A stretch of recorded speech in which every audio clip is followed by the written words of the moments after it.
안녕하세요. 반갑습니다. 7월 17일 금요일 오늘 사는 지혜를 기르려면 네 번째 시간을 진행합니다. 지혜를 기르려면 네 번째 오늘 마지막이기도 한데요. 먼저 잠언 3장 9절과 10절 말씀을 읽어보겠습니다.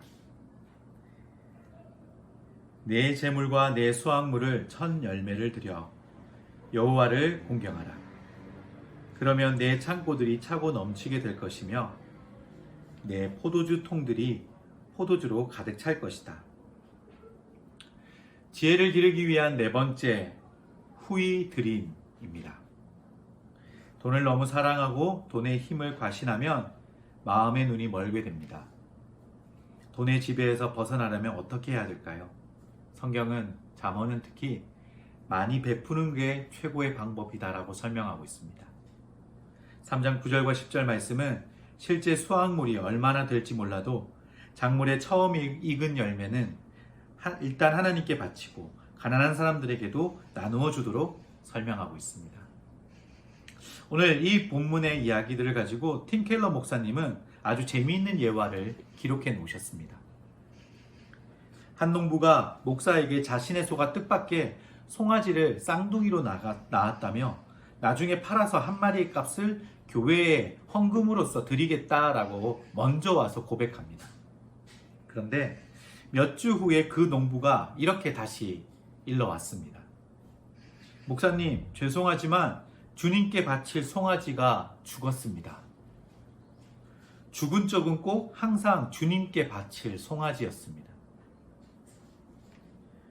우리 중에도 농부와 같은 마음의 사람들이 많이 있습니다. 우리의 헌금은 대개 계획적이거나 헌신적이지 않습니다.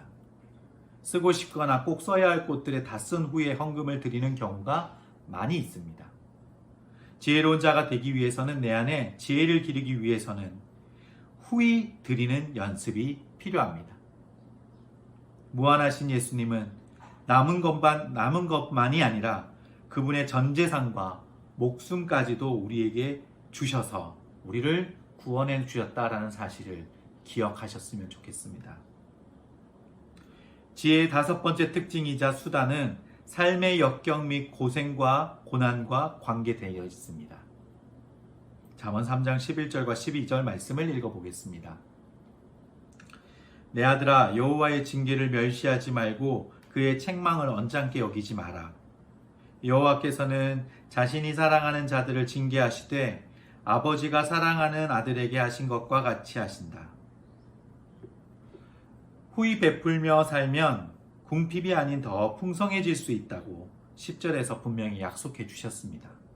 하지만 이는 결코 절대적인 법칙이 아닙니다. 세상은 인간이 이해하거나 고칠 수 없는 악과 불가사의와 문제로 가득합니다. 지혜의 특징은 고난이 준비되어 있다는 점입니다. 고난에 준비되어 있지 못한 사람은 삶의 현실을 다룰 실력이 없습니다. 한편 고난은 지혜를 자라게 하는 징계, 방편이기도 합니다.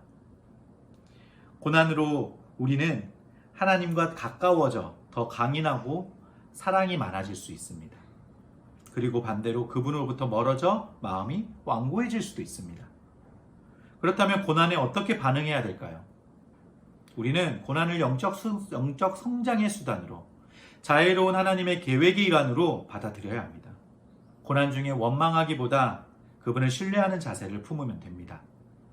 우리를 위해 기꺼이 고난당하신 예수님을 생각하고 묵상하면 가능합니다. 마지막 지혜의 여섯 번째 특징이자 수단은 정의에 대한 관심입니다.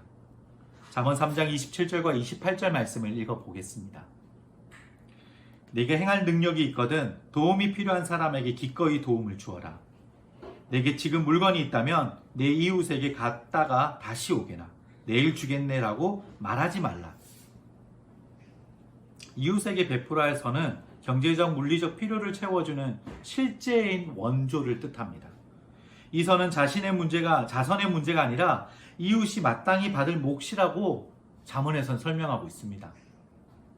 어려움이 처한 사람을 돕지 않으면 단지 사랑이 부족하고 없는 것이 아니라 우리는 불의한 것입니다. 다시 말해서 이웃에게 없는 게 당신에게 있거든 나누어 주어야 합니다. 하나님이 당신을 청지기로 세우셨고 상대방도 세상을 그만큼 누릴 하나님의 형상, 백성이기 때문입니다. 28절에서는 더 나아가 우리에게 선행을 뒤로 미루지 말라고 말합니다. 예수님이 들려주신 선한 사마리아인의 이 비유를 보면 어려움이 처한 사람을 만났다면 그가 누구든지 내 이웃이라고 규정하고 있습니다. 오늘 지혜를 기르기 위한 세 가지를 기억하셨으면 합니다. 지혜를 기르기 위해 우리는 후히 드리는 자가 되어야 합니다.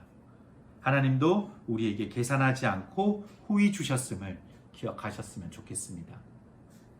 지혜를 기르기 위해서는 고난을 만났을 때 영적 성장의 계기로 삼아야 합니다. 지혜를 기르기 위해서는 이웃을 마땅히 도와야 합니다. 오늘도 하나님의 지혜를 내 안에서 더 크게 기르기 위해 노력하며 지혜를 맛보는 여러분 되시기를 축복합니다. 함께 기도하겠습니다. 주님, 저에게 주신 모든 물질이 하나님이 주셨음을 고백하면서도 후히 드리지 못한 모습이 가득했습니다. 충동이 아닌 계획적으로 드리는 자가 되게 하여 주시옵소서. 신용만 하지 말고 헌신적으로 드리게 하여 주시옵소서. 인생의 폭풍우 속에서 주님께 매달리며 영적으로 더욱 강해지길 원합니다. 어떤 인생의 폭풍을 만나더라도 저를 약하게 만들지 못하고 주님께 더 가까이 하게 할 것입니다. 이 고백이 끊어지지 않게 하여 주시옵소서. 제게 붙여주신 이웃을 돌보는 자가 되게 하여 주시옵소서. 진부하고 형식적인 모습이 아닌 그들의 필요를 위해 나누고 채워주는 자가 되게 하여 주시옵소서. 이렇게 나를 위해 이 땅에 오셔서 아낌없이 나누신 예수님을 닮아가는 하루가 되게 하여 주시옵소서. 예수님의 이름으로 기도드립니다. 아멘.